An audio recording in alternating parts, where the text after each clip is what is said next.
Welcome to the darkness, where every shadow hides a story. I'm the Doctor, and in this world, reality is just the beginning of the terror. Grab a seat, turn off the lights, and let's dive into tonight's tale of fear. Don't say I didn't warn you. The small village of Eldermire had always been a quiet, unremarkable place. But at its heart stood a peculiar shop, its windows draped in thick black curtains. Above its creaking door hung a faded wooden sign that read, "Marionettes by Master Marlowe." No one remembered when the shop had first appeared.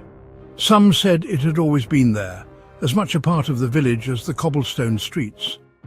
Others whispered that it had arrived overnight, brought by a man no one had seen.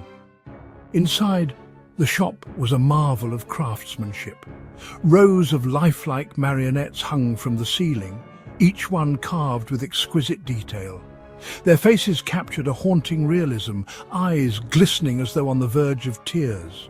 For decades, the shop remained an enigma. Marlowe, a gaunt man with hollow eyes, rarely spoke. He sold no marionettes and never accepted visitors. But then the disappearances began. Clara was the first to vanish. She had been seen entering the shop, her laughter echoing through the street. Hours later, her father went looking for her, only to find the shop locked tight. A week passed, then two, and soon the villagers stopped asking. Clara was simply gone. Then came Edward, a blacksmith known for his booming voice and hearty laugh. One evening, he stepped inside the shop to escape a sudden rainstorm. He too was never seen again. The villagers grew restless, their unease turning into quiet fear. Yet no one dared confront Marlowe. His shop remained dark, its marionettes swaying gently in the unseen breeze. It was Agnes, a young seamstress, who finally broke the silence. Her sister had been among the missing, and she refused to live in fear. One night, under the cover of darkness, she crept into the shop, armed with nothing but a lantern and a knife. The air inside was stifling, thick with the smell of varnish and something metallic. The marionettes stared at her from the shadows, their strings trailing like cobwebs. Agnes ventured deeper, her lantern casting flickering light over their faces. They were impossibly detailed, every wrinkle, every blemish, every strand of hair captured with uncanny precision. She paused before one, her breath catching in her throat. It was Clara. The marionette's face was her sister's, down to the birthmark beneath her left eye. Agnes reached out, her fingers trembling, and felt the cold wood of its face. A voice broke the silence. "Beautiful, aren't they?" Marlowe said in a grim voice. Agnes spun around to see Marlowe standing in the doorway, his eyes glinting in the dim light. "What have you done?" Marlowe smiled, a thin, hollow thing.